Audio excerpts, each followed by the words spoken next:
presencial. Doutor Luiz, o senhor quer já começar? Já lhe passo a palavra. Acho que seu áudio está desativado.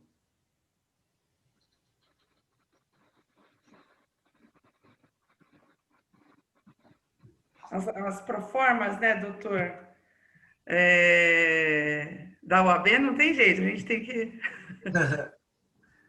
Doutor Luiz, já são 18h33, já estamos com mais de 30 participantes. Se o senhor quiser dar início ao evento, fica com a palavra. Obrigado, Tânia. Agora tirou o som. Pronto, agora sim. Boa noite a todos, boa noite, doutor Mário. Boa noite. Em nome da 39ª subseção, para nós é uma honra a vossa presença nesta palestra. Gostaríamos de agradecer a sua disponibilidade de tempo para poder compartilhar com os colegas a vasta experiência que tem. Gostaria de parabenizar a Tânia, a presidente da comissão, e todo o grupo dela pelo brilhante trabalho que vem fazendo, as palestras, as reuniões, uma metodologia diferente de fazer reunião e palestra. Cumprimentar aqui a nossa querida Fernanda Las Casas, que está aí prestigiando, participando. E só dar alguns recadinhos habituais, porque o importante não é nossa fala, o importante é o que o doutor Mário tem para falar. Mas alguns recadinhos só tradicionais. Primeiro, os que estiverem fazendo e depender de precisar do certificado ou até para horas, nós pedimos que façam a inscrição lá no nosso site para ficar registrado, porque o controle nosso para a expedição dos certificados é a lista de inscrição no site. Então, é muito importante que esteja inscrito lá no site. Além disso, todos os participantes de qualquer palestra na Semana Jurídica ganharam gratuitamente do Damásio um curso de extensão, uma parceria que foi feita junto com a subseção. Queria aproveitar a pedido da nossa Comissão de Cidadania e Ação Social e relembrar que no mês de agosto é o mês que nós faríamos os eventos presenciais, mas infelizmente em decorrência da pandemia eles estão sendo virtuais. Mas é um mês que a nossa Comissão de Cidadania e Ação Social arrecadaria brinquedos, doces, alimentos e material didático para uma comunidade que vai ser feito um evento em outubro, 200 crianças aproximadamente. Então, nós pedimos àqueles que puderem, tiverem condições e puderem colaborar, passar na subseção agora, durante o mês de setembro, para deixar uma lembrancinha lá, seja um brinquedo usado, em bom estado, um brinquedo novo, um pacote de bala, uma roupa, um material didático, enfim, qualquer coisa que sirva para as crianças, porque temos certeza que, às vezes, para nós não vai fazer muita falta, mas para essa comunidade carente é extremamente importante. E, para finalizar, doutor Mário, nós estamos aí num projeto de fazer um canal de YouTube da nossa subseção, e como o aprendizado contínuo é importante, gostaria de saber se tem a vossa autorização para poder expor essa palestra, deixar pública no nosso canal de YouTube. Com certeza. Prazer. Obrigado, doutor Mário. Acho que agora nós temos que ir para quem interessa, que é o mais importante. Tânia, agora é contigo. Obrigado, sucesso pela palestra. Obrigada, doutor Luiz. Queria parabenizá-lo primeiramente pela gestão que tem feito, pela oportunidade que tem nos dado, pela confiança que deu a mim, e sem essa idealização desse evento que está sendo maravilhoso, que foi totalmente sua. Inicialmente seria presencial, mas tivemos que fazer ele virtualmente. Isso não poderia estar ocorrendo. Estamos aí com uma semana maravilhosa, com importantíssimas palestras, e graças aí a tudo isso que você tem proporcionado para nós advogados aqui da subseção e por ser virtual do país inteiro. Muito obrigada. Doutor Mário Delgado, como eu lhe disse, é uma honra muito grande tê-lo aqui com a gente. O senhor é uma pessoa assim, da qual eu sou muito fã. Todos os congressos que eu tenho ido no IBDFAN, a doutora Cristina, a gente fica aí muito ansiosa pela sua palestra, porque normalmente são palestras assim que inflamam, né, e maravilhosas, então fico muito grata por o senhor ter aceito esse convite. Agradecer à doutora Carmela, vice-presidente, agradecer aos membros da nossa comissão, aos participantes, a todos que estão aqui já no evento, doutora Elias de Paiva, doutora Renata Tempesta de Santo André, da comissão, doutora Luciana Leite, e todos os demais colegas, porque todos são aqui muito importantes. Para quem não conhece, eu acho muito difícil, porque o doutor Mário Delgado é um dos advogados familiaristas maiores que nós temos no país. Eu vou fazer uma bem resumida explanação do currículo dele. Doutor em Direito Civil pela Universidade de São Paulo, mestre em Direito das Relações Sociais pela Pontifícia Universidade Católica de São Paulo, especialista em Direito Processual Civil pela Universidade Federal de Direito Privado da Escola Paulista de Direito, a EPD, membro do Conselho Superior de Assuntos Jurídicos e Legislativos da Federação das Indústrias de São Paulo, Fiesp, conselheiro da Câmara de Mediação e Arbitragem do Instituto dos Advogados de São Paulo, IASP, presidente da Comissão de Assuntos Legislativos do Instituto Brasileiro de Direito de Família, IBDFAM, membro do Instituto dos Advogados do Brasil, IAB, do Instituto de Advogados de Pernambuco, IAP, e do Instituto de Direito Comparado Luso-Brasileiro, IDCLB, membro da Academia Brasileira de Direito Civil, ABDC, e da Academia Pernambucana de Letras Jurídicas, APLJ, advogado e parecerista. O Dr. Mário Luiz Delgado hoje vai falar para nós sobre casamento, união estável, namoro e seus reflexos sucessórios. Doutora, fica à vontade, a palavra é sua. Muito obrigado, doutora Tânia. Eu inicio agradecendo a oportunidade de estar aqui com vocês. É uma honra muito grande, a honra é minha de ter a sua oportunidade.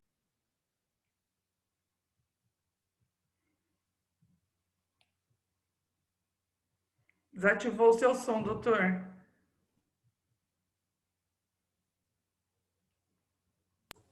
Agora, eu estava falando, portanto, que é uma honra muito grande para mim poder estar aqui com os colegas de São Bernardo, da gente poder trocar ideias, participar. Eu digo que não é exatamente uma palestra, mas talvez mais um debate, uma troca de experiências. Então, agradeço essa oportunidade, agradeço ao presidente Luiz Ribeiro por essa acolhida. Tenho sempre dito ao presidente Caio da alegria que me dá em poder comparecer às subseções e participar desses encontros. Agradeço a doutora Tânia, presidente da Comissão de Direito de Família, pelo convite, também por essa oportunidade. Uma coisa que eu tenho sempre dito nas últimas palestras que tenho feito, é que se há uma coisa positiva nesse ano pandêmico de 2020, foi exatamente a descoberta da tecnologia como uma ferramenta de encontros capaz de nos fazer presentes no espaço virtual. Estamos todos aqui em tempo real, na presença um dos outros. Estamos aqui presentes e se não fosse essa ferramenta, mesmo não for a pandemia, talvez pelas agendas, pela vida atribulada de todos nós, não tivéssemos a oportunidade de nos reunir aqui como estamos. Hoje eu já participei pela manhã de um evento em Buenos Aires, no Encontro Internacional de Direito de Família. Isso só foi possível por conta dessas ferramentas. Então, isso, a gente sente a falta, doutora Tânia, desse contato pessoal, porque nós latino-americanos, de maneira geral, somos pessoas calorosas, gostamos de nos abraçar, de estar junto. Então, essa falta nós sentimos. Mas tem esse outro lado, que nós podemos estar muito mais juntos ou juntos com muito mais frequência do que poderíamos na forma física, na presença física. Então, pelo menos esse é um lado bom da pandemia. Sobre o tema, eu trouxe uma apresentação, não sei se eu posso compartilhar com vocês a tela, que talvez fique menos cansativo do que vocês ficarem só me ouvindo. Então, eu vou compartilhar aqui. Estão todos vendo a tela? Sim, perfeito. Muito bem. Então, esse é um tema que tem uma pertinência, vamos dizer, bem Desculpa, acho que agora o senhor clicou em alguma coisa que ela saiu, a sua tela. Bom, então vamos voltar, porque a tecnologia tem também essa questão dos escorregos que a gente que não tem essa familiaridade toda, tá certo? A gente bate, né? Agora, apareceu? Iniciou, Opa. agora sim, voltou. Bom, eu falava sobre a pertinência desse tema nessa época que nós vivemos de pandemia, por conta do isolamento social. Muitas pessoas se isolaram, quer seja pessoas que já eram casadas, né, que ficaram no isolamento forçado, e com isso a gente tem uma série de problemas que emergiram dessa maior convivência das pessoas que já eram casadas. Então, se fala no aumento do número de divórcios pós-pandemia. E, por outro lado, nos outros tipos de relacionamento, namoro, união estável, surgiu uma dificuldade maior de se diferenciar os tipos de relacionamento por conta dessa convivência forçada em decorrência do isolamento. Então, é isso que eu quero trabalhar com vocês e começar falando, e agora eu já não estou conseguindo passar a tela. Deixa eu ver se era para passar aqui, mas eu já não estou. Só um minutinho, porque a gente vai errando Doutor, olha, não tem ideia o que a gente tem feito corrida atrás para descobrir um monte de coisa da tecnologia. Então vamos novamente aqui compartilhar. Vamos ver se agora vai funcionar. Estão vendo a tela, então? A escalada do afeto. A escalada do afeto. Essa é uma expressão que eu gosto muito. E o professor Euclides de Oliveira, que muitos conhecem aqui, tem um texto muito bacana, que se pode encontrar até na internet, que ele intitula exatamente A Escalada do Afeto. Os vários níveis dessa escalada, os vários degraus que a gente vai escalando até chegar naquele formato de relacionamento de maior solidez, de maior estabilidade e, consequentemente, também de maior regulação jurídica. Então, essa escalada do afeto começaria com o ficar, né? Depois o namorar, depois o conviver e depois, simultaneamente... juntas na igreja. Como? Desculpa, doutor. Alguém falou, algum colega que falou, já desativei o som. Pois não. Então, vejam, vocês veem aí, portanto, os diversos degraus, e esses degraus não significam necessariamente uma prevalência de um sobre o outro, ou uma hierarquia, mas são degraus que normalmente são galgados pelas pessoas que começam a se relacionar. Então, a gente começa primeiro com o ficar, né? Ficar, os jovens gostam muito dessa expressão, ficar, né? O que é que significa o ficar? E se o ficar tem alguma consequência jurídica, né?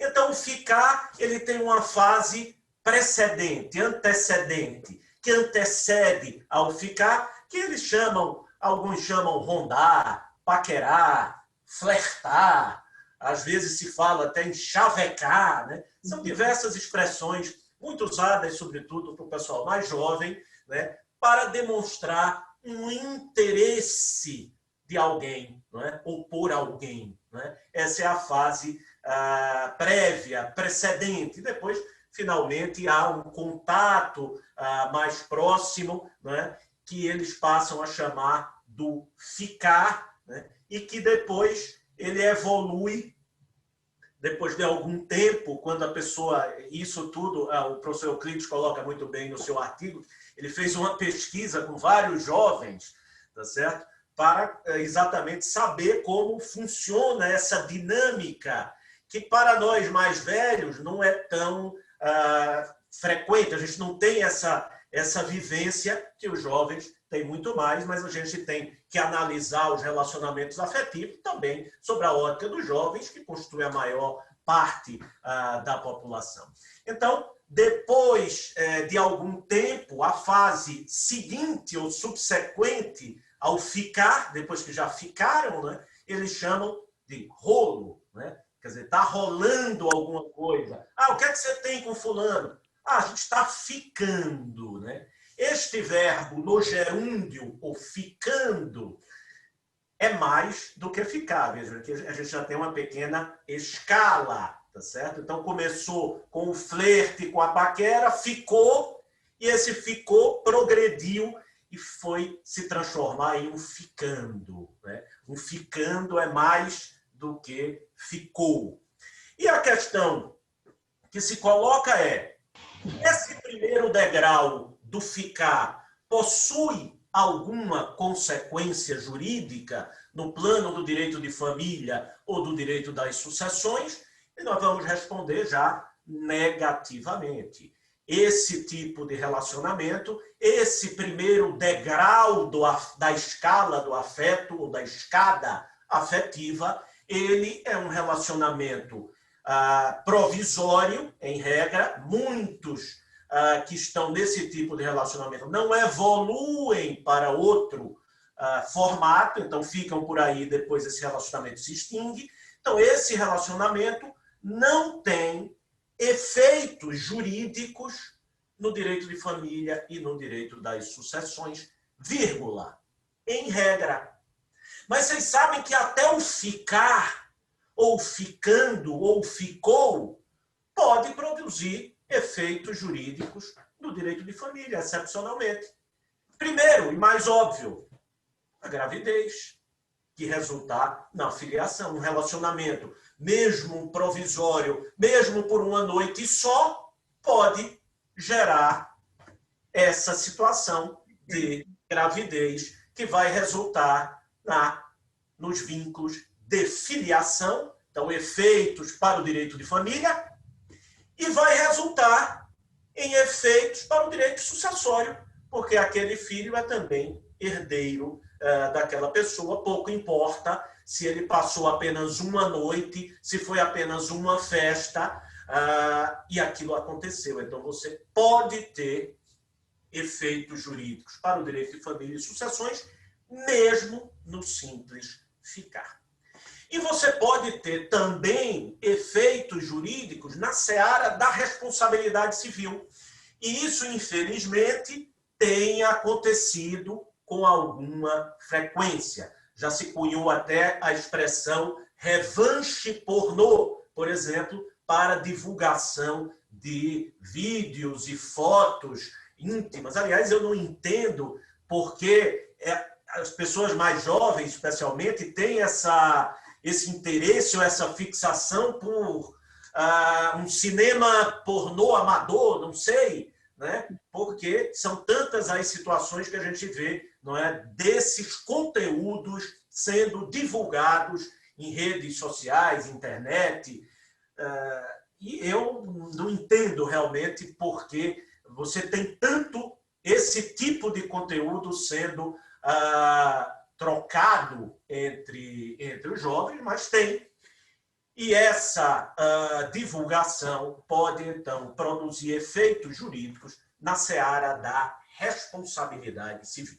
Então, vejam que mesmo o primeiro degrau, o relacionamento mais superficial e passageiro que pode surgir, tem potencial de produzir efeitos jurídicos, tanto para o direito de família e sucessões, como para o direito, para a responsabilidade civil, ou seja, na seara do direito das obrigações.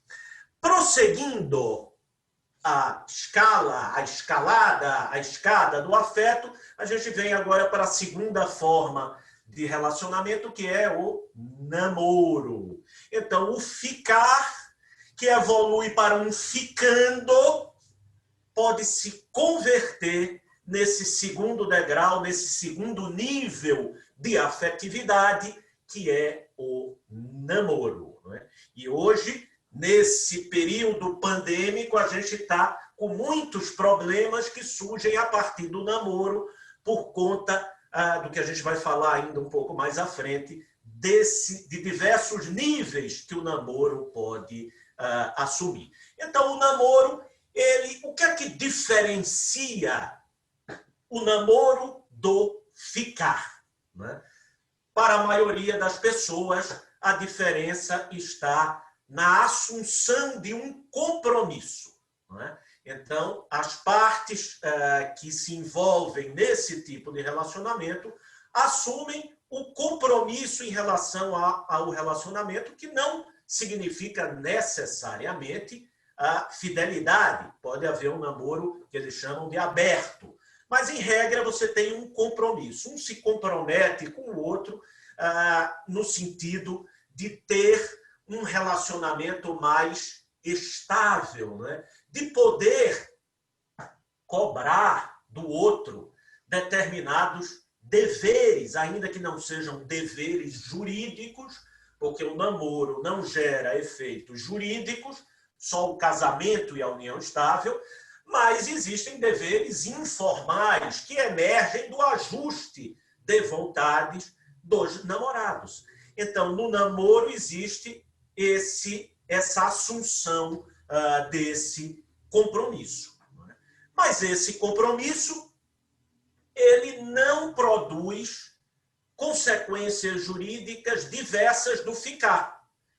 É o mesmo ficar para o direito, ou seja, aquelas consequências jurídicas que o ficar pode produzir, como a filiação, sucessão e responsabilidade civil. Não é? Só que no namoro existe um compromisso assumido entre as partes. Tanto é que ainda existe hoje, mesmo na juventude, né? Ainda existe hoje o pedir em namoro, né?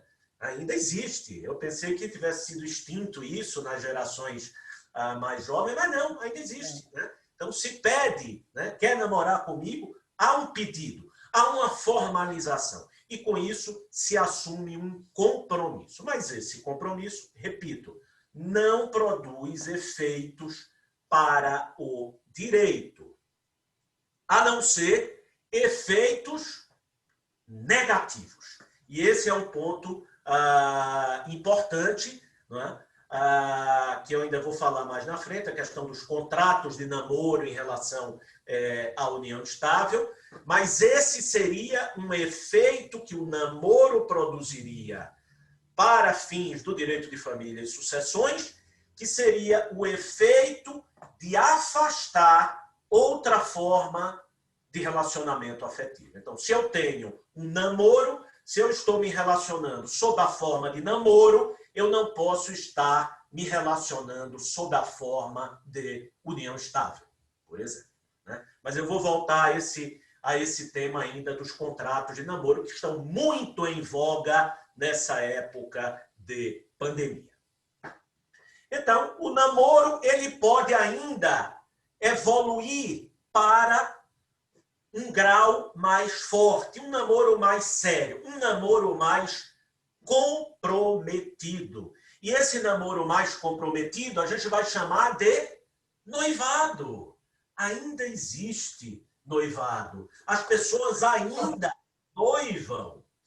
As pessoas ainda assumem esse compromisso. O que é que diferencia o namoro do noivado? É que no noivado eu assumo o compromisso de converter este relacionamento afetivo de namoro em uma família, em uma entidade familiar, que pode ser o casamento, normalmente não é o noivado antecede ao casamento, mas pode ser também a união estável, que é outra entidade familiar.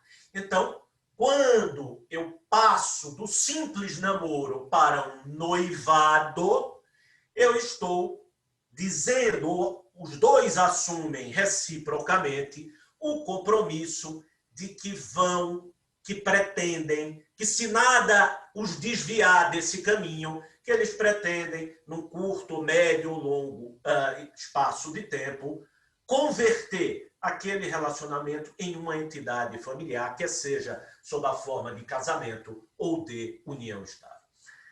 Só que o noivado, diferentemente do namoro simples, o noivado tem outras consequências jurídicas, além daquelas que a gente já falou, que também são comuns ao ficar. Essas consequências jurídicas se referem especialmente à seara da responsabilidade civil que ocorre nas relações de família. Não a responsabilidade civil que decorre da divulgação de um conteúdo impróprio, da violação da privacidade. Isso também pode ocorrer no noivado. Mas no noivado pode haver uma outra hipótese de responsabilidade civil própria do noivado, que é aquela que decorre do rompimento do compromisso.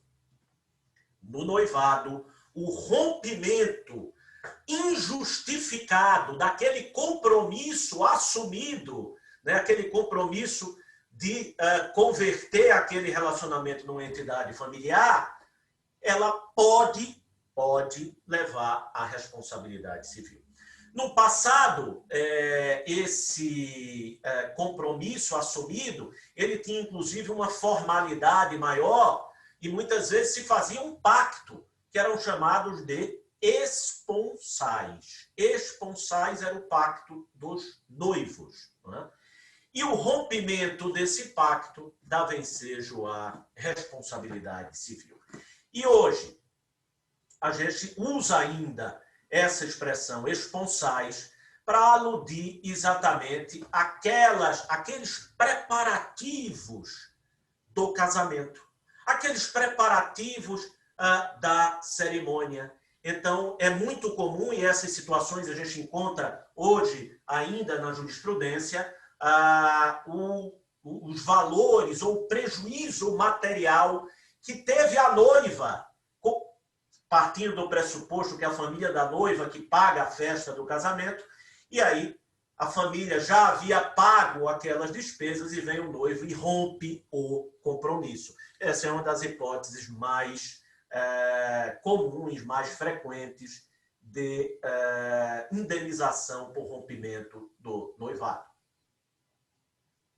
E podem ensejar também dano moral na situação, por exemplo, de um dos dois que é abandonado no altar, né? Então, tudo pronto, todos os convidados, toda a divulgação, e simplesmente o outro não aparece e causa naquele que ficou ali um grave constrangimento que atinge a sua esfera da personalidade. E isso pode gerar um dano de natureza moral. Então, no rompimento do noivado, tendo em vista exatamente o fortalecimento desse compromisso que começou com o namoro, a gente pode identificar essas consequências jurídicas na seara da responsabilidade civil, que já serão mais difíceis de se identificar, ou pelo menos de se configurar a hipótese no namoro. No namoro, eu tenho aquelas situações a que eu já me referi, de responsabilidade civil, mas não pelo rompimento. O rompimento do namoro não é passível de gerar dano indenizável. Mas o rompimento do noivado já é passível, segundo doutrina e jurisprudência, já é passível, não o simples rompimento.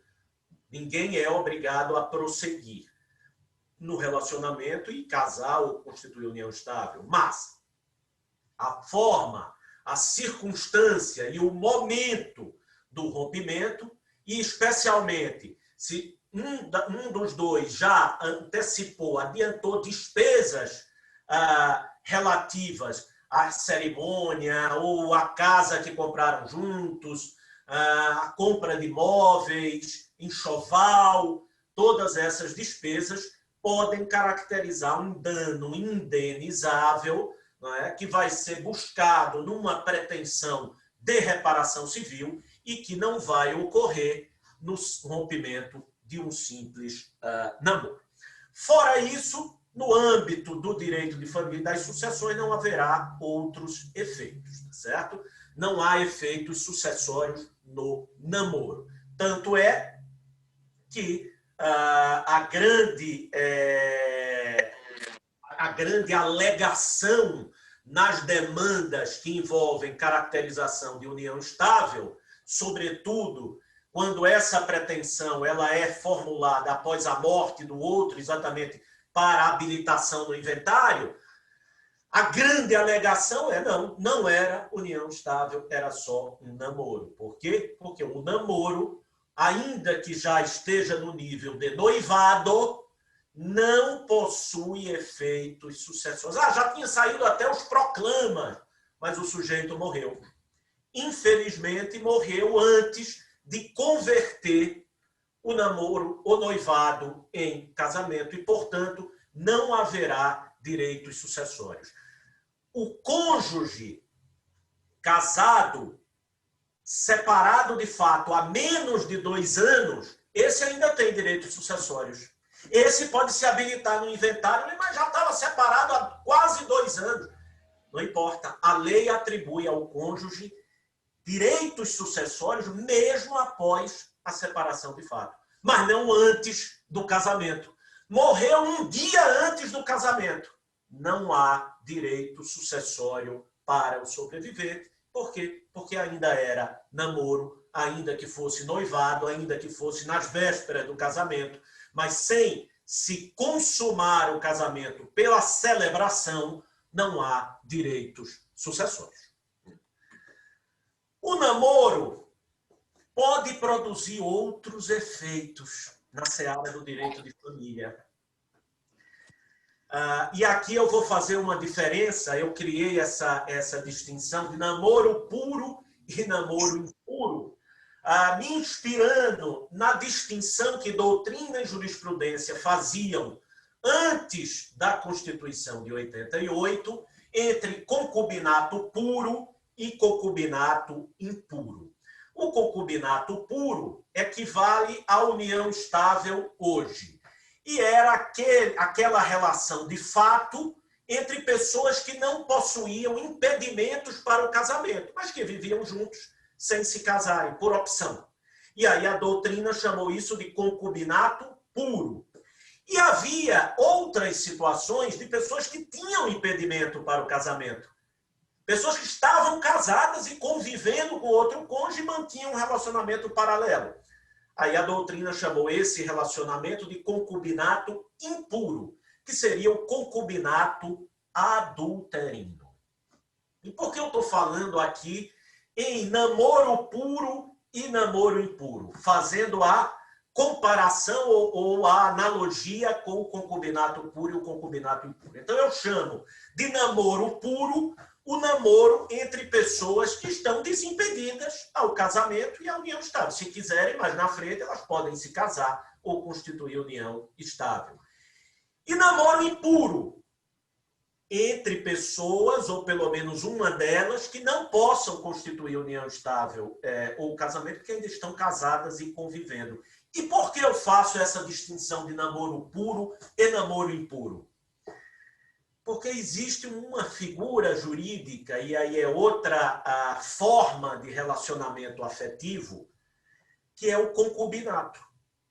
Eu não coloquei propositadamente o concubinato lá na escala do afeto, lá nos degraus, como um degrau. Eu coloquei o concubinato aqui no degrau do namoro.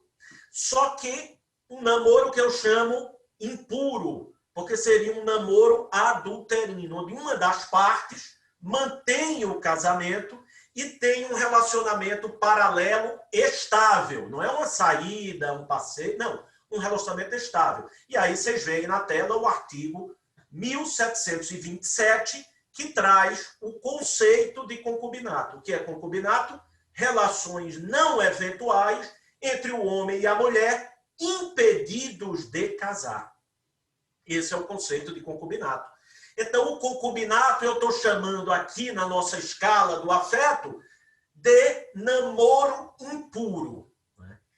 E aí, por que eu trouxe essa figura do concubinato quando a gente está falando de efeitos jurídicos desses diversos níveis de relacionamento afetivo?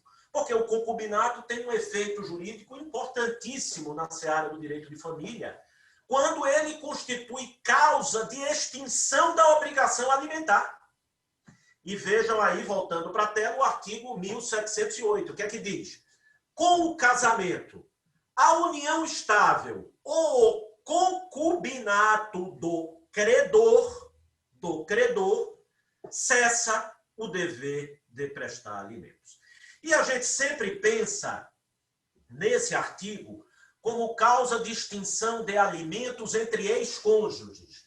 Então, a mulher que recebe alimentos e que se mantém, não é, casta, não é, e pura após o casamento para não perder os alimentos, para não perder a pensão, porque tanto a união estável como o concubinato, não só o casamento, seria causa de extinção do dever alimentar. Só que essa causa de extinção, primeiro, não é exclusiva de ex-cônjuge, mas qualquer credor de alimentos. Então, o filho, tá certo? A filha que recebe alimentos pode perdê-los em virtude de casamento, união estável, concubinato. Eu transcrevo aí até um acórdão do Tribunal de Justiça do Distrito Federal, mas assim, tem vários outros em todos os tribunais, exatamente exonerando a pensão de uma filha que era maior, mas ainda estava na faculdade, que em regra, né, tem aquela coisa até os 24 anos, que ela poderia continuar a receber a pensão, mas ela foi exonerada porque tinha uma união estável. Então, a união estável como causa de exoneração da pensão devida pelo pai em relação à filha. Então, se a união estável, o casamento, são causas de extinção, também o concubinato. E aí a questão que eu coloco é, a filha de 18 anos, nesse mesmo exemplo desse acórdão aí do Tribunal do Distrito Federal, se essa filha se relaciona com um homem casado, que mantém ainda o casamento, ela se relaciona de forma estável. Então, vejam, esse relacionamento, sob a ótica do sujeito casado, seria exatamente essa definição de concubinato do artigo 1727. E sobre a ótica da filha solteira que recebe a pensão do pai, seria só um namoro? Um simples namoro? E, como tal, não poderia ser causa de extinção da obrigação alimentar? Ou também seria concubinato? O concubinato só se caracteriza se os dois tiverem impedimento ao casamento, ou basta um ter um impedimento e eu já tenho caracterizado o concubinato? Um relacionamento afetivo pode ter duas classificações, pode ter duas naturezas jurídicas, a depender da parte, ou seja, para um é concubinato e para outro é namoro? Me parece que não. E esse é o exemplo que eu considero namoro impuro, ou seja, um concubinato. E seria, então, causa de extinção da obrigação alimentar do pai em relação a essa filha. Se ele quiser, ele poderia alegar, olha, ela tem um relacionamento estável, não eventual, com alguém que é impedido ao casamento. Isso, segundo o artigo 1727, caracteriza um concubinato. E o artigo 1708 diz que cessa a obrigação do devedor com o concubinato do credor. Então, vejam, um efeito jurídico da maior importância que o namorar pode produzir na seara do direito de família, mas não é um simples namoro. Teria que ser isso que eu chamo de namoro impuro, que equivale ao concubinato. E por que eu estou chamando de namoro impuro e eu não chamo logo de concubinato? Eu estou chamando de namoro impuro, né, apesar dessa expressão ter uma certa carga de tabu, não é? De preconceito, né? Puro e impuro, né? Mas assim, eu usei as duas palavras que doutrina a vida na cidade ela nunca vai ser calma. O concubinato do puro e do impuro, por isso que eu estou fazendo, mas não tem nenhuma carga de preconceito meu aí, nem carga valorativa. Mas eu estou chamando de namoro impuro porque, do ponto de vista de quem não tem o impedimento para o casamento, é um namoro. Quer dizer, a moça que está namorando com o rapaz casado, ela está namorando. Para ela está vendo aquilo como um namoro. Só que ele é casado. Ele está convivendo ainda no lar conjugal. Ele não saiu de casa, não houve a separação de fato. Então, ele tem a família em casa, ele dorme em casa todo dia, mas sai para jantar, para passear, para outras coisas com a namorada. Né? Aliás, eu acho bem estranho essa situação. De vez em quando eu ouço um colega, um amigo, né, casado, convivendo, né, falar, eu tenho uma namorada ali e tal. Eu já ouvi várias vezes essa história. Tem uma namoradinha. Né? Como assim tem uma namoradinha? Né? Então, uma situação bem, vamos dizer que me espanta um pouco, mas ocorre. Né? Então, para aquele que é desimpedido, eu estou dando o exemplo do homem, o homem como sendo concubino, mas de repente pode ser o inverso também. Né? É porque eu estou puxando aqui a sardinha para dizer que a moça, a mulher é sempre a melhor intencionada, é sempre a mais correta, a mais fiel, e o homem é que, por conta de toda uma carga histórica de machismo, patriarcalismo, etc., etc., tem esse comportamento. Então, vejam, repetindo, do ponto de vista da mulher, ela não tem impedimento nenhum, ela conheceu o sujeito, não. No começo, talvez ela nem soubesse que ele era casado, mas o fato dela saber ou não vai alterar essas consequências jurídicas. A gente não pode falar de um namoro putativo porque ela não sabia que o outro era casado. Certo? Então, você tem uma situação de um namoro que, a depender da qualificação, do enquadramento jurídico do outro partícipe da relação, eu posso ter caracterizado um concubinato e posso ter efeitos jurídicos daí decorrentes. Então, por isso eu faço essa distinção do namoro puro e do namoro impuro. E uma outra distinção muito importante ainda nessa escala do namoro que a gente vai ter que fazer é o tal do namoro qualificado. Namoro qualificado. Esse tipo de namoro é o que tem dado mais problema ultimamente, especialmente agora nesses períodos de convivência forçada, às vezes, para muitas pessoas. Né? Conheço casais que foram surpreendidos com o início da quarentena, exatamente naquele final de semana que um dos dois foi passar na casa do outro. E aí, o que seria um final de semana se transformou, não é, em 6 meses. Quantos meses a gente está aqui? De março até agosto. Nós estamos aí há 5 meses, pelo menos, nessa situação. Então, você tem casais que um final de semana se transformou em 5 meses.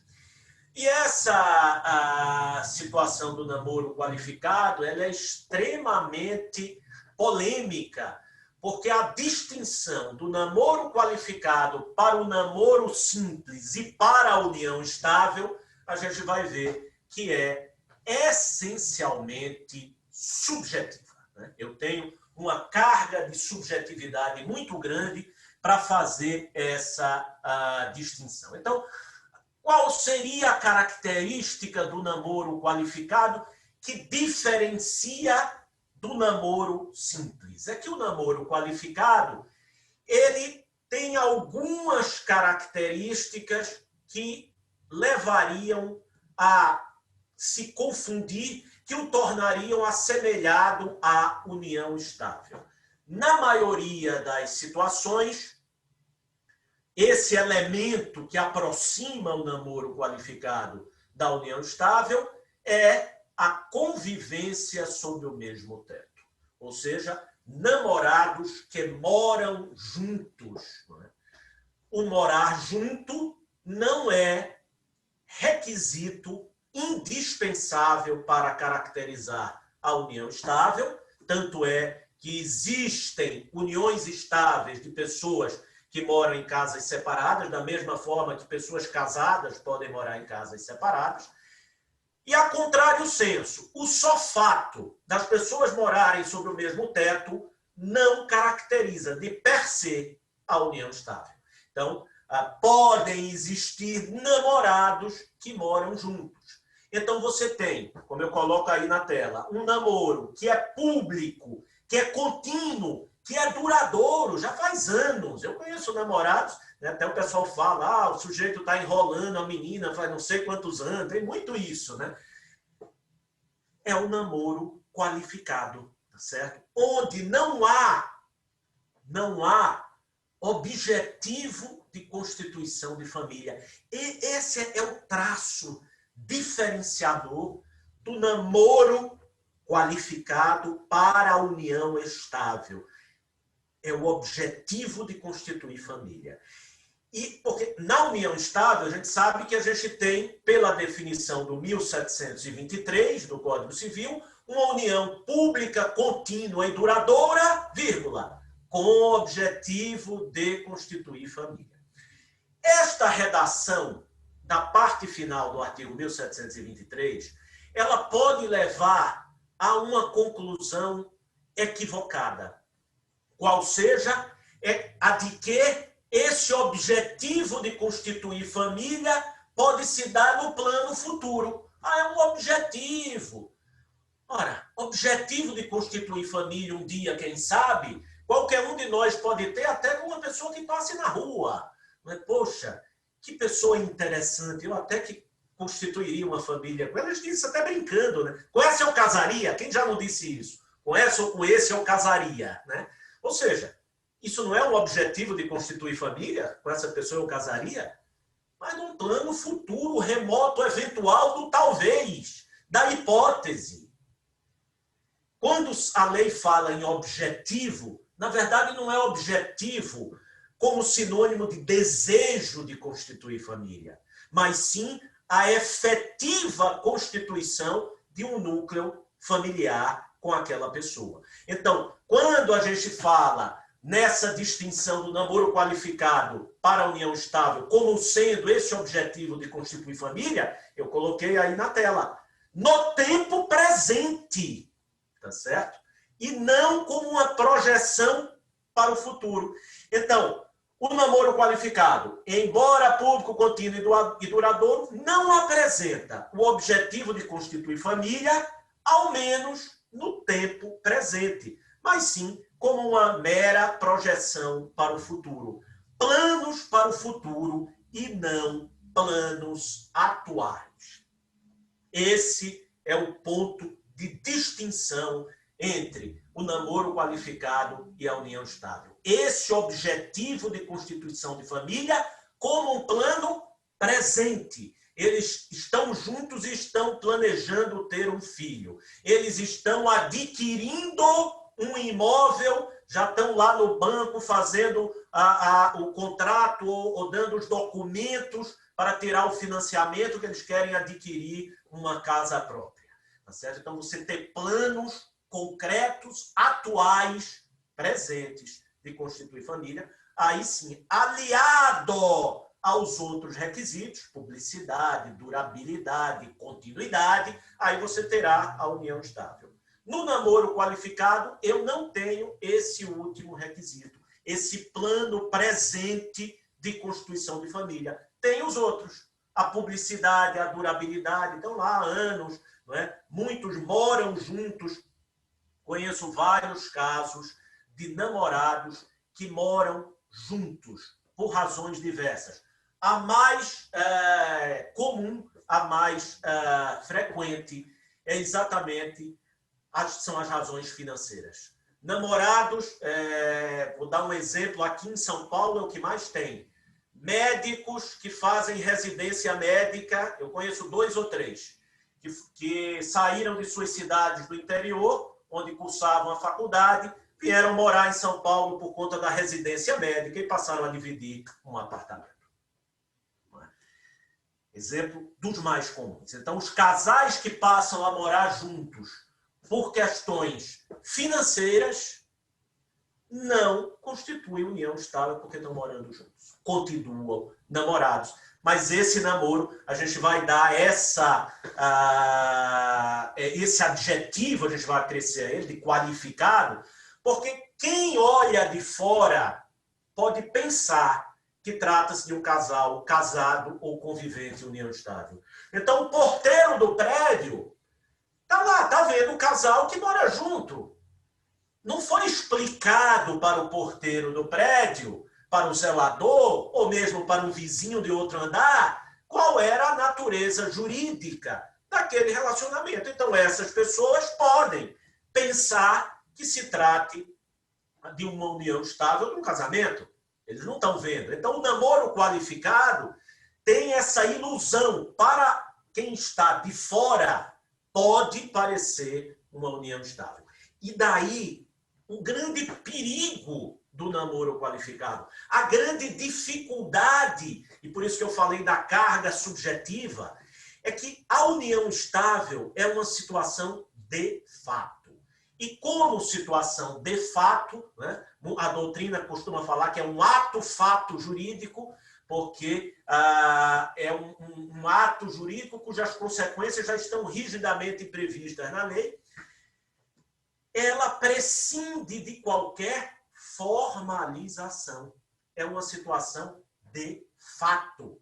Então, muitas vezes, eu posso ter um casal, não é, que não pretendeu constituir união estável, que estava ali residindo no mesmo teto, por exemplo, por questões financeiras, e, de repente, no rompimento, um deles pretende que aquilo ali seja reconhecido como uma união estável. E as provas, muitas vezes, que vão ser produzidas, podem levar à ilusão de que havia união estável ali. Basta se ver que na comprovação da união estável, uma das provas mais relevantes, mais forte do que a documental, a gente sempre coloca a prova testemunhal como, né, tem aquela coisa, a prostituta das provas. Tinham professores nossos mais antigos que falavam isso, enquanto a prova documental é a rainha das provas. Na união estável, não é bem assim. A prova testemunhal, às vezes, é a prova mais forte. E eu posso ter situações que a prova testemunhal a ser trazida vai ser daquelas pessoas que viam o casal publicamente, que viam o casal morando junto, né? Que viam o casal dividindo as despesas da casa, como muitos casais casados ou conviventes de união estável. E aí você pode ter, em muitas situações, e eu conheço vários casos em que uniões estáveis foram reconhecidas judicialmente em situações que onde não havia união estável. Né? Então, você pode ter situações e o namoro qualificado leva a essa situação. E agora, nesse período de pandemia, você tem essa agravante. Então, namorados que passaram a morar juntos por conta do isolamento, por conta da quarentena. Então, como se distinguir essas situações da situação de união estável? Eu acho que nessa modalidade, não é, que é o que a gente chama de, que eu chamo de namorar, ou namoro de pandemia, ou quarentenar juntos, aqui me parece que é mais fácil distinguir daquela situação do namoro qualificado. Para mim, o quarentenar juntos, não não é? O namoro de pandemia não é um namoro qualificado. Para mim, eu chamo, né, essa é a denominação a que eu estou atribuindo a esses relacionamentos, como sendo namoro de pandemia. O namoro de pandemia fica fácil, porque eles passaram a conviver sobre o mesmo teto naquela data em que se iniciou o isolamento social, durante o período do isolamento, e logo que se encerrar, ou no início do ano que vem, quando chegar a vacina, eles passam cada um para suas casas. Então, me parece que será fácil distinguir o namoro qualificado do namoro de pandemia. Até porque eu não terei o requisito da durabilidade para essa convivência sob o mesmo teto, não é? Essa convivência móreo-sório, porque ela terá um período, vamos dizer assim, de validade ou de eficácia. Ela vai produzir efeitos pessoais ali durante aquele período.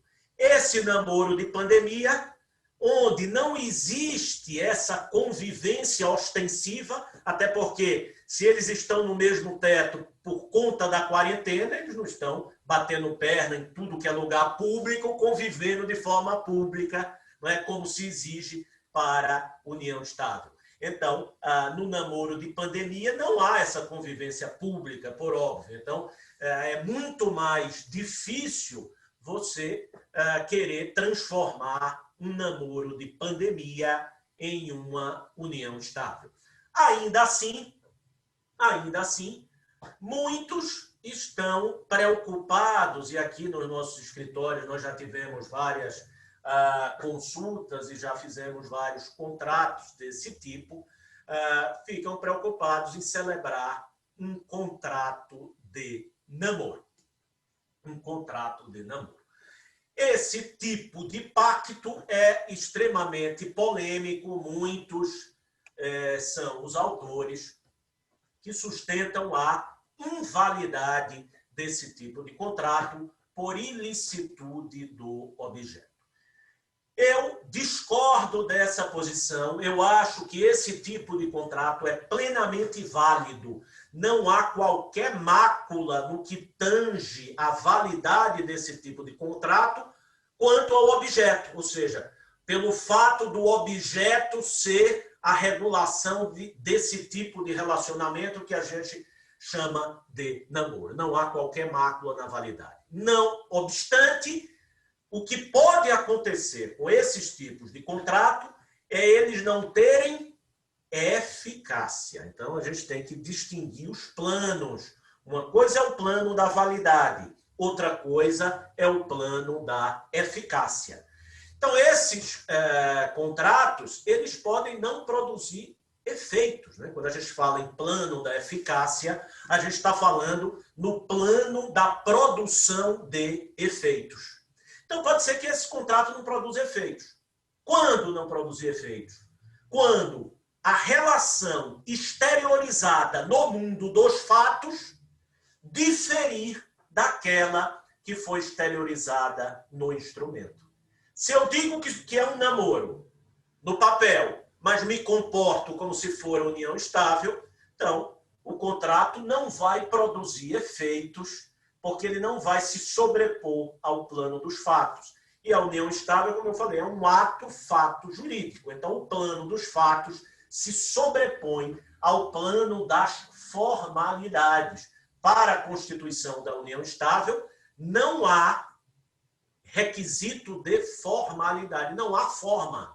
Não se exige instrumento público, nem instrumento particular. Ela pode se constituir apenas no plano dos fatos. Então, nessa hipótese em que alguém celebra um contrato de namoro e depois passa a conviver de forma pública, contínua e duradoura com o objetivo de constituição de família, eu vou ter união estável e não namoro. O contrato é válido, ele não se torna inválido, mas ele não vai mais produzir efeitos, ou seja, ele sai do plano da eficácia, ele não será mais eficaz. Então, feita essa introdução, a gente pode concluir, portanto, que o contrato de namoro pode ser, além de ser válido, ele pode ser eficaz, desde que as partes se comportem como namorados. E eu acho, nesse período especialmente de pandemia, mas também para as outras situações em que os namorados vivem sob o mesmo teto, porque esse viver sob o mesmo teto é um elemento, causa das maiores confusões, porque esse é o elemento de ilusão, não é? Para quem está vendo de fora, não é? Para a sociedade em geral, ver duas pessoas sob o mesmo teto, passa por óbvio a ideia de que é um relacionamento que se caracteriza como entidade familiar. Não é? Eu tenho ali um casal, né, que convive sob o mesmo teto, então eles são casados, eles vivem em união estável. Né? Quem olha de fora alguém convivendo sob o mesmo teto não vai pensar, em primeiro lugar, que se trata de um namoro. Nem vai pensar, em primeiro lugar, que se tratam de irmãos. Né? Vai pensar, num primeiro momento, instintivamente, que se trata de um casal casado ou convivente em união estável. Né? Então, nessas situações, portanto, que os namorados moram juntos por qualquer motivo, quer seja de conveniência, quer seja de necessidade, o contrato de namoro pode ser um instrumento útil e eficaz para afastar a caracterização de uma entidade familiar, especialmente no caso, ou especificamente, a união estável, certo? E como namoro, não existem consequências jurídicas no plano do direito sucessório. Na união estável, há. No plano do direito de família e sucessões, o namoro não tem consequências jurídicas. Tem aqueles que a gente já falou, de filiação, responsabilidade civil, mas no plano da conjugalidade, né, dos deveres inerentes à união estável e ao casamento, esses deveres não existem no namoro, certo? E muito menos direitos sucessórios ou direitos patrimoniais emergentes do regime de bens, direito a alimentos, nada disso existe no namoro. Tá? Então, o contrato de namoro teria essa utilidade de ser um elemento de prova negativa da existência da união estável. E a partir do momento que a gente tem um contrato de namoro, ainda que haja união estável efetivamente, caberá àquele que alega a união estável trazer os elementos de prova para desconstituir o instrumento do namoro. Então, vejam, consequência prática, e aí eu acho que a gente já tem um ganho para essas situações, a consequência prática é que o ônus argumentativo de quem alega a união estável, ele torna-se mais forte, mais pesado, quando eu tenho um contrato de namoro. Porque eu preciso não apenas alegar que vivo em união estável e trazer uma testemunha ou uma conta de crédito conjunto, um cartão de crédito independente, esses elementos que a gente usa, mas também desconstituir o contrato de namoro. Tá certo? Então, pelo menos essa consequência de trazer um ônus de argumentação e de prova maior para quem alega a união estável, eu acho que o contrato de namoro ele teria essa utilidade. Portanto, eu sou um defensor do contrato de namoro. Aqui eu trago na tela, vocês veem, uma definição do contrato de namoro do professor Zeno Veloso, que também defende essa possibilidade, essa validade desse contrato. Tem a declaração bilateral, em que pessoas maiores, capazes, de boa fé, com liberdade, sem pressões, coações ou induzimento, confessam que estão envolvidas num relacionamento amoroso que se esgota nisso mesmo, sem nenhuma intenção de constituir família, sem o objetivo de estabelecer uma comunhão de vida, sem a finalidade de criar uma entidade familiar. E esse namoro, por si só, não tem qualquer efeito de ordem patrimonial ou conteúdo econômico. Perfeito. Ainda outra utilidade desse tipo de contrato é afastar a dúvida, tá certo?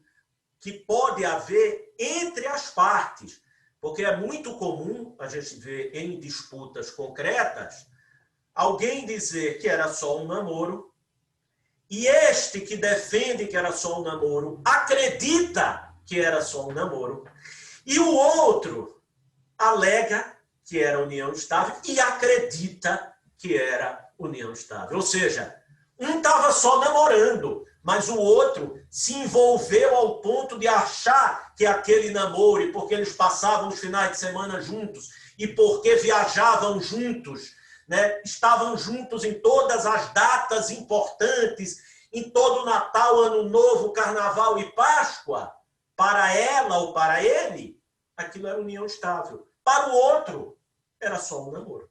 E aí você tem um conflito, porque o conflito sempre surge, né, primeiro no rompimento e depois em decorrência da quebra das expectativas. Para aquele que considerava só um namoro, o namoro pode se acabar a qualquer momento. Então, as expectativas criadas não são tão fortes em relação àquele que acreditava que fosse uma união estável. Então, ele tem expectativas muito maiores, consequentemente, decepções muito maiores. Né? A decepção é igual à quebra de expectativa. Não quer ter decepção? Não tem expectativas. É simples. Se você não tiver expectativas, você nunca terá decepções.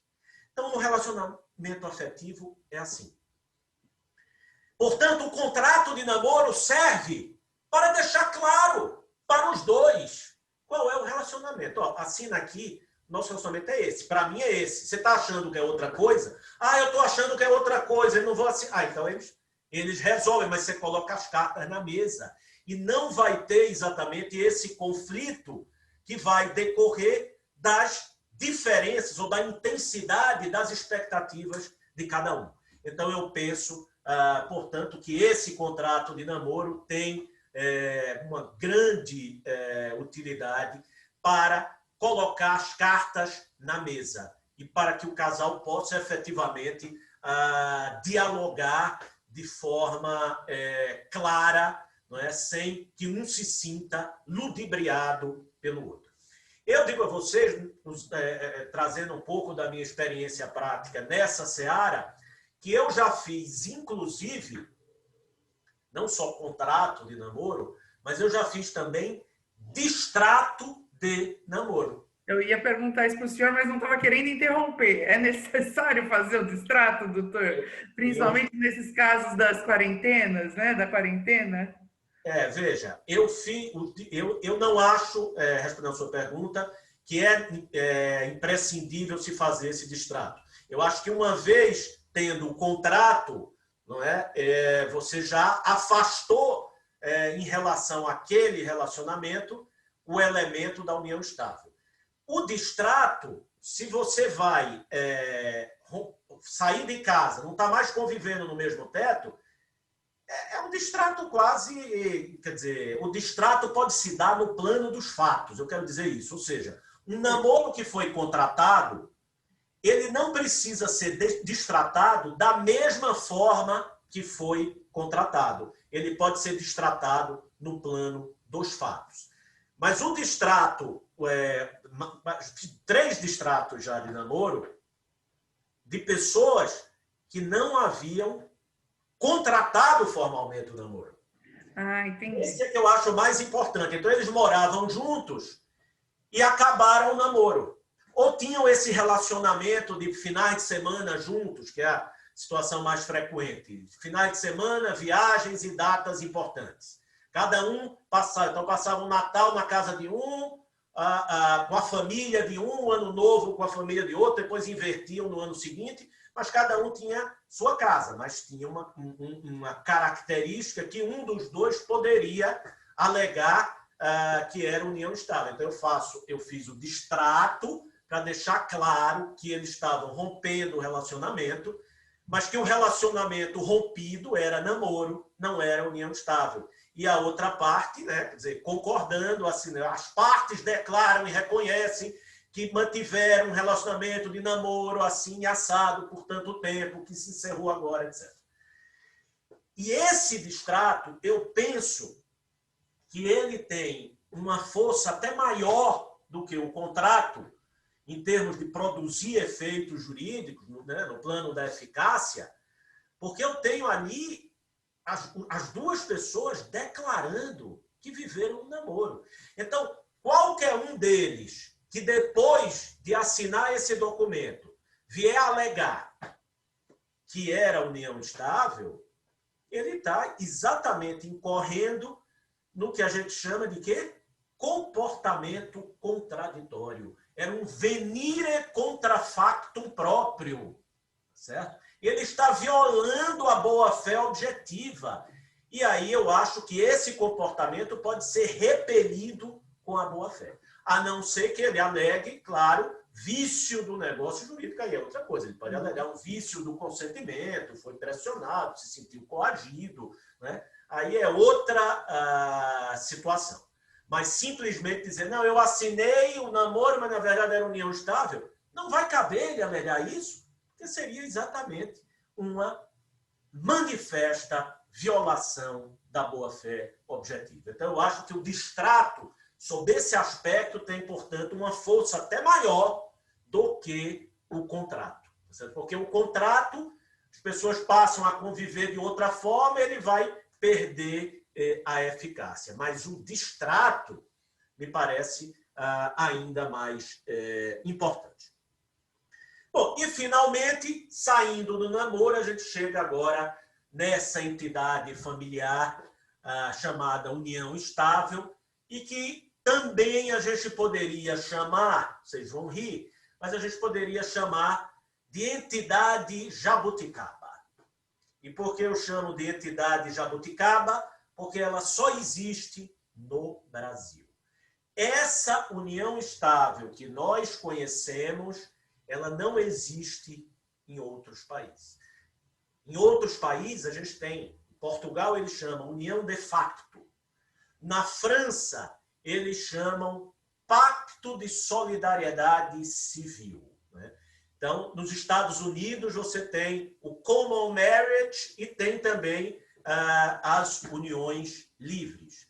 Mas em nenhum lugar eu tenho uma união completamente informal, onde se exige zero de formalidade e que produz todos os efeitos jurídicos que aquela entidade de formalidade máxima, que é o casamento, produz. Então, você tem uma união 100% informal que produz todos ou os mesmos efeitos da união formal, do casamento. Isso não existe em outro lugar. É uma coisa nossa, própria do Brasil, como várias outras coisas que a gente conhece. Então, o que é que a gente tem na maioria dos países? Se a gente tem em Portugal, citar dois exemplos mais próximos nossos, Portugal e França. Não vou falar de Estados Unidos, porque lá cada estado tem uma disciplina. Mas Portugal e França, como é que funciona? Eu tenho opção.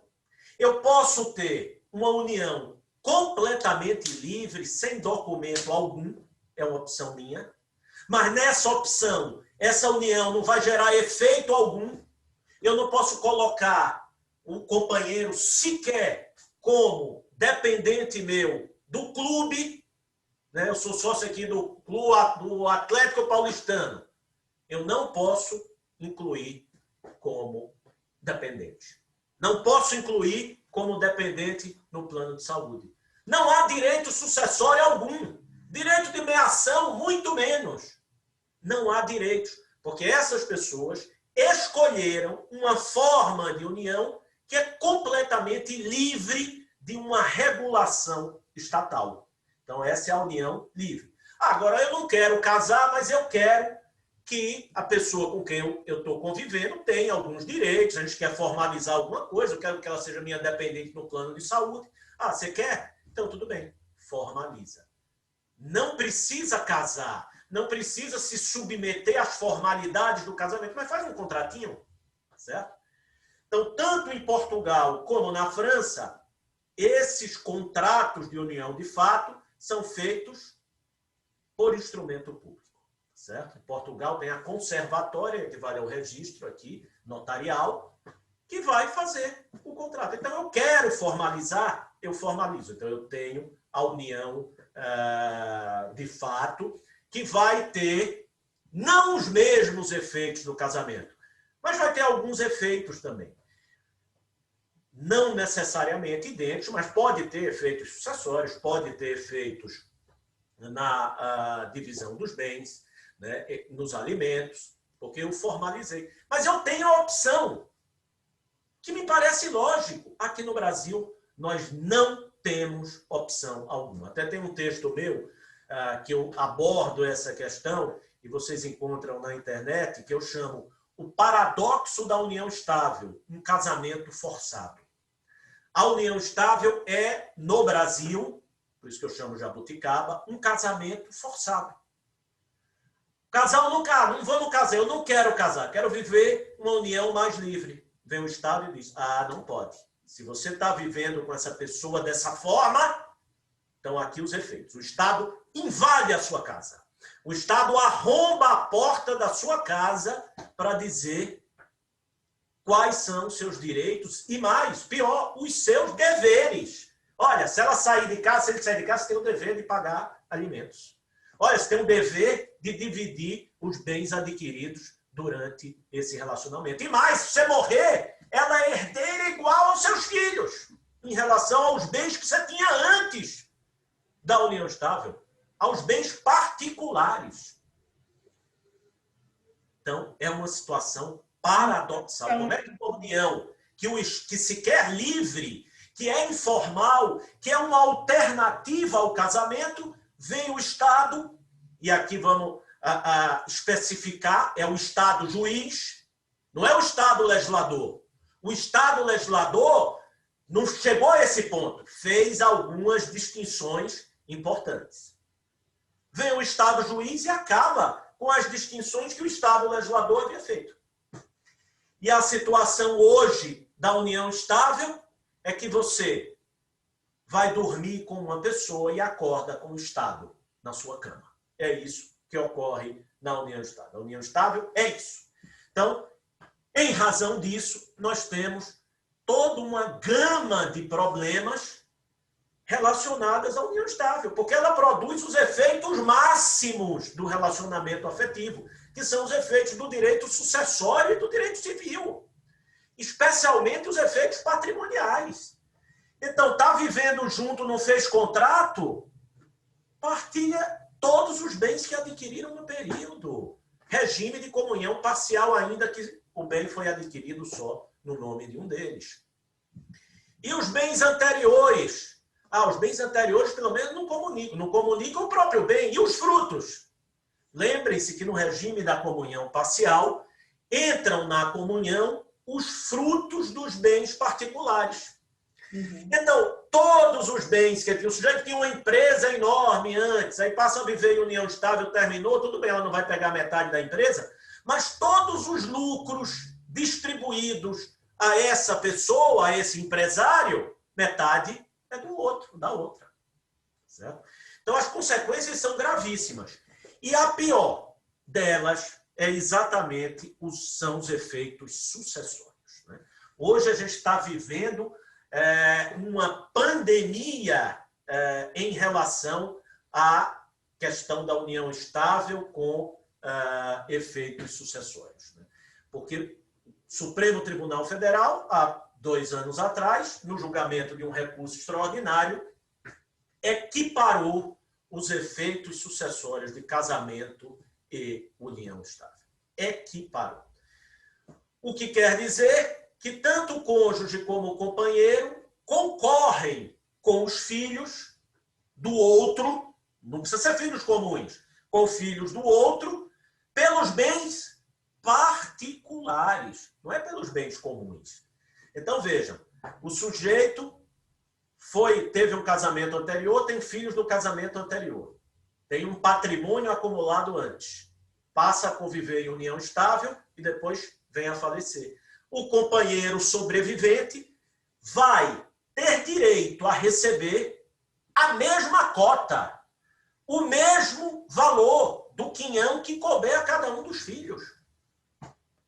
Cujo, às vezes, a mãe que ajudou a adquirir, né? E a mãe que ajudou a adquirir. Por quê? Porque lá na regra da concorrência sucessória, lá no 1829, que só se refere ao cônjuge, e eu briguei muito antes dessa decisão do Supremo para defender que não havia problema em ter tratamento diferenciado, porque eram entidades familiares diferentes e que podiam ter uma moldura normativa diferente. E por isso o legislador do Código Civil trouxe a sucessão do companheiro em outro artigo, lá no 1790.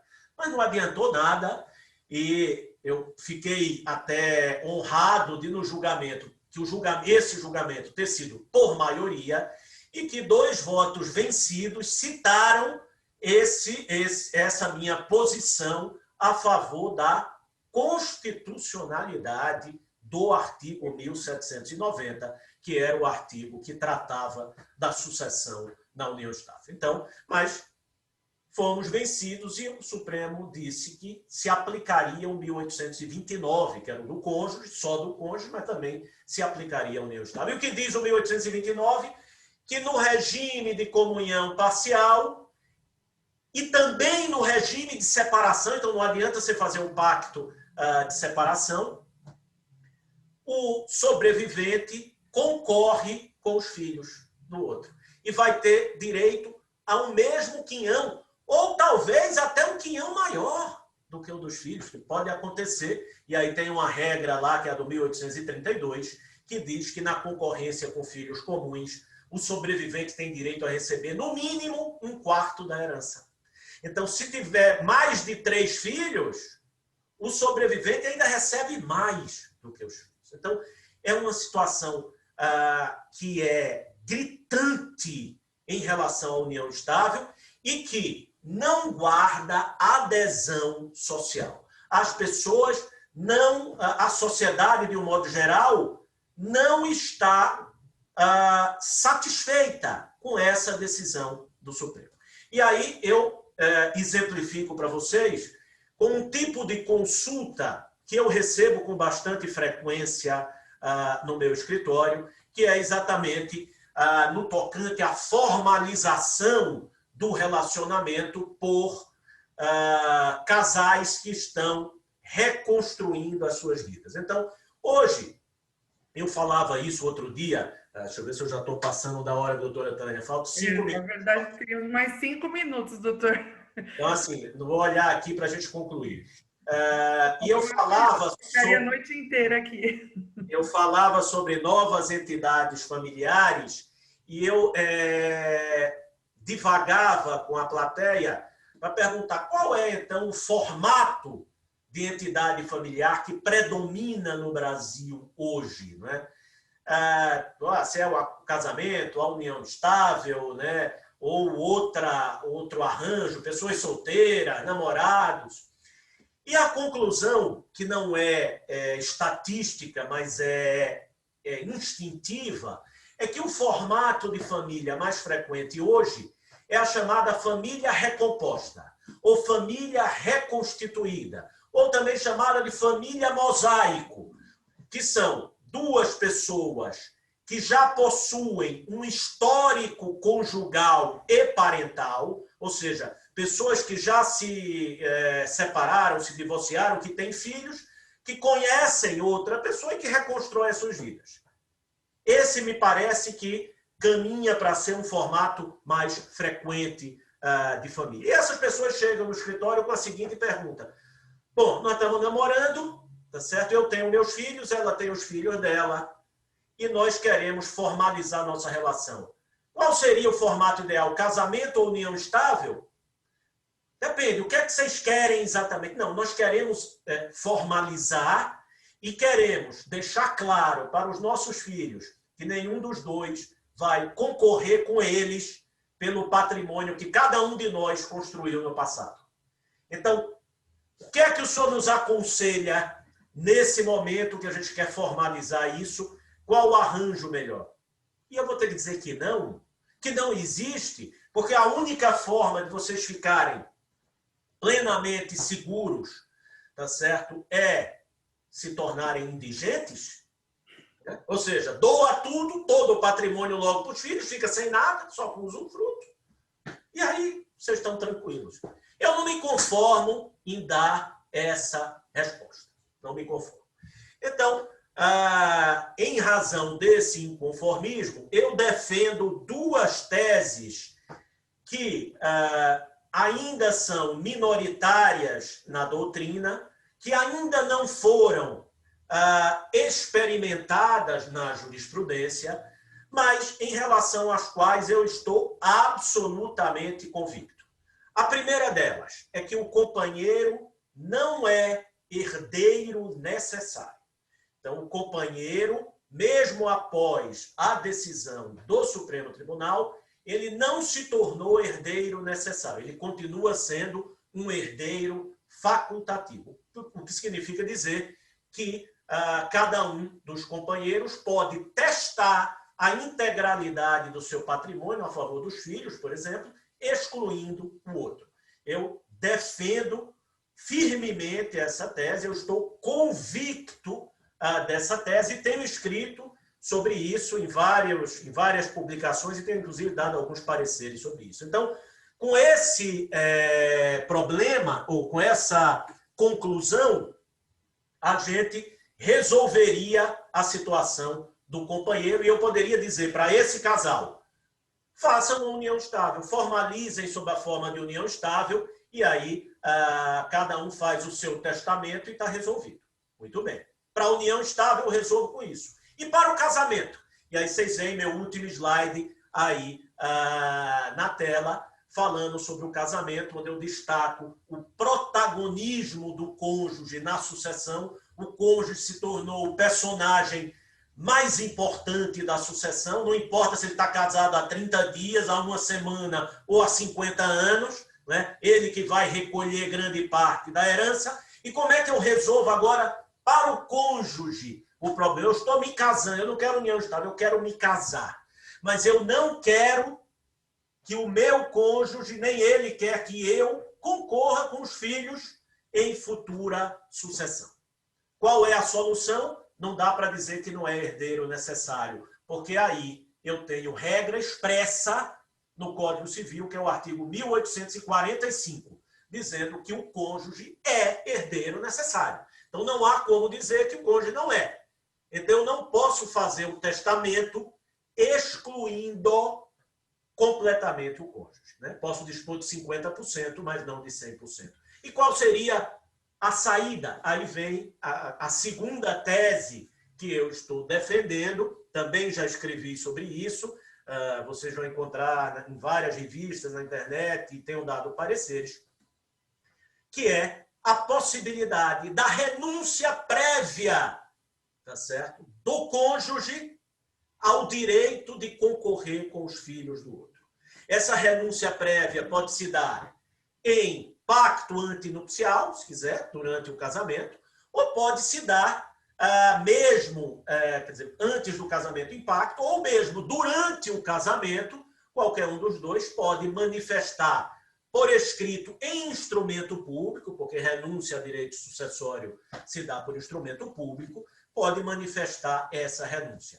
Não a renúncia à herança, porque lembre-se que o cônjuge é herdeiro legítimo da terceira classe. Ele recolhe a integralidade da herança sozinho, se não houver descendente e ascendente. Ele está lá no terceiro lugar. Ele não vai renunciar à herança, porque essa renúncia à herança, segundo alguns, seria inclusive o que se chama de pacto dos corvos, né? Seria um daqueles pacta corvina, que estaria vedado lá no artigo 426 do Código Civil, que isso não pode ser objeto de contrato, herança de pessoa viva. E, portanto, não seria uma renúncia à herança, mas a renúncia ao direito de concorrer, ao direito concorrencial, que é outro direito diverso da herança.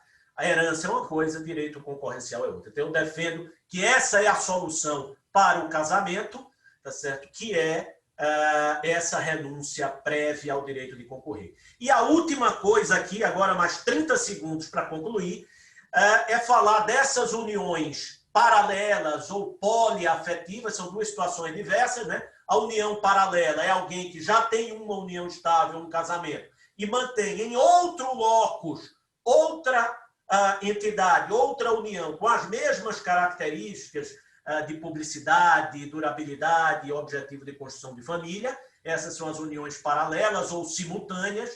E você tem ainda as poliafetivas, né? Aquelas que o CNJ proibiu que os tabelionatos de notas lavrassem escrituras, que são de mais de duas pessoas convivendo no mesmo locus, no mesmo espaço, convivendo em conjugalidade simultânea. Essas duas situações, elas não produzem efeitos sucessórios, certo? Quer dizer, só isso, porque a legislação é muito clara quando somente atribui direitos sucessórios a dois tipos de entidades familiares: união estável e casamento. Nenhuma outra entidade familiar tem efeitos sucessórios. Você tem, por exemplo, as famílias anaparentais. São aquelas famílias sem os pais. Por exemplo, só os irmãos. Quais são os efeitos sucessórios? Próprios da sucessão dos irmãos. Mas não estão equiparados aos efeitos sucessórios do casamento. Os irmãos não são herdeiros necessários entre si. Por que razão o companheiro também seria? Então, isso não faz sentido. União estável é uma coisa, casamento é outra. Somente a união estável e o casamento possuem efeitos sucessórios. Eu, então, encerro essa participação. Passei, doutora Tânia, 4 minutos apenas. Vou interromper aqui esse compartilhamento e voltar aqui ao convívio de vocês. Fico à disposição para as perguntas. Maravilhosa a sua palestra. Acho que foi a melhor aula que eu já tive sobre esse assunto todo, né? O senhor fala em ser uma tese minoritária, mas o senhor também está acompanhado nada mais nada menos do que com o doutor Rolf Magdaleno, né? Ah, sim, somos os dois moicanos, Dom Quixote e Sancho Panza. Não sei quem é Sancho e quem é o Dom Quixote. Doutor, assim, nós teríamos aí umas 2 ou 3 perguntas aí já no chat, mas como nós estamos na Semana Jurídica, nós teremos agora, daqui 10 minutos, o início de uma nova palestra com a Comissão de Direito Tributário, se eu não me engano, né, doutor Luiz? Então, eu vou pedir para que o senhor venha numa próxima oportunidade dar continuidade no assunto, e agradecer imensamente a sua participação, por você ter aceito esse convite. Ficamos efetivamente muito agradecidos.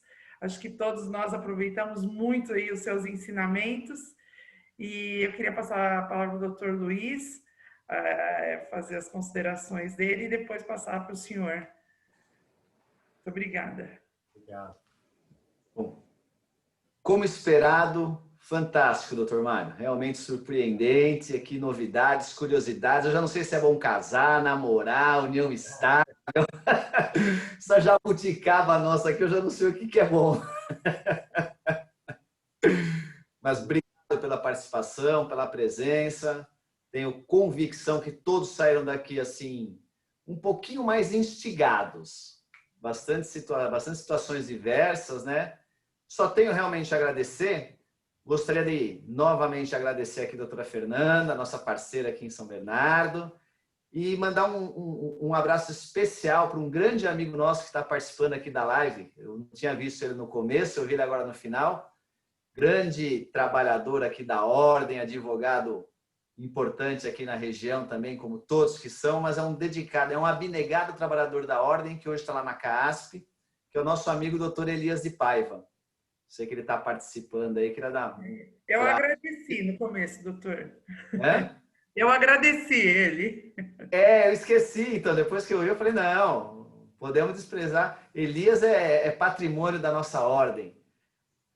Agradecer a presença de todos. Daqui a 10 minutinhos, às 8h15, nós vamos palestra da Comissão de Meio Ambiente. Hoje é meio...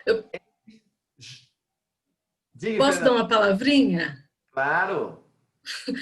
Primeiro, quero cumprimentar você, né, doutor Luiz? Estava com saudade. Eu vejo você aí nas redes trabalhando bastante na internet, não tinha cumprimentado no início do evento aqui. E tá maravilhosa essa Semana Jurídica. Eu tenho falado para os meus alunos sempre aproveitarem esse momento de pandemia, porque eles conseguem ver tudo de casa. Isso aí é inédito, né? Que a gente tem essa oportunidade. E, em segundo lugar, queria parabenizar aqui meu professor, Mário Delgado, que eu estava morrendo de saudade de vê-lo novamente falando, né, professor? Que, mais uma vez, você deu um show. Eu não vou ocupar muito tempo de todos, que são muitos recados aqui.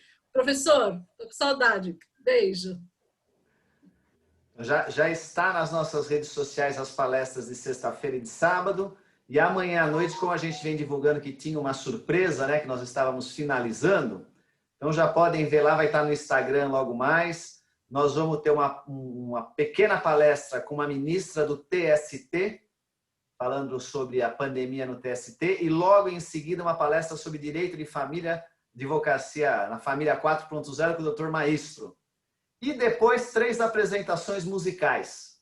Nós vamos fazer live de show também aqui. E durante o show, sorteio de livros da livraria JH Mizuno.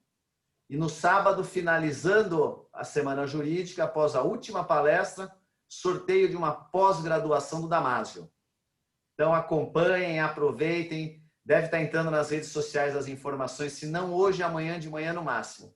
Obrigado, uma boa noite a todos. Doutor Mário, casa é nossa, fique à vontade. Vamos uma próxima presencial aqui, passando essa pandemia. Bom, muito obrigado, presidente Luiz. Como eu falei, foi uma honra muito grande estar aqui com vocês, nesse público que, ao mesmo tempo, é tão seleto, mas é tão acolhedor, né, com tanta gente conhecida. Minha querida Fernanda Las Casas, foi minha orientadora aí no mestrado, foi minha orientanda, fui seu orientador, melhor dizendo, no mestrado da FADISP, que é também uma incansável batalhadora. Eu não sei onde a Fernanda arruma tempo para participar de tantos eventos e tantas atividades acadêmicas, né, Fernanda? Você está em Santos, está em São Bernardo, está aqui na Lapa, entendeu? São uma multiplicidade de atividades que somente quem se dedica com muito amor ao que faz consegue fazer. E quando a gente faz com amor, e quem é da docência tem essa característica, consegue realmente se multiplicar para poder atender ao desejo de estar junto de tantos amigos ao mesmo tempo. E é assim que eu me sinto aqui em São Bernardo com vocês, junto dos amigos, tá certo? Então, deixo esse registro e a minha disposição aqui para voltar sempre, em qualquer oportunidade, para estar aqui. Muito obrigado. Obrigada, doutor Mário.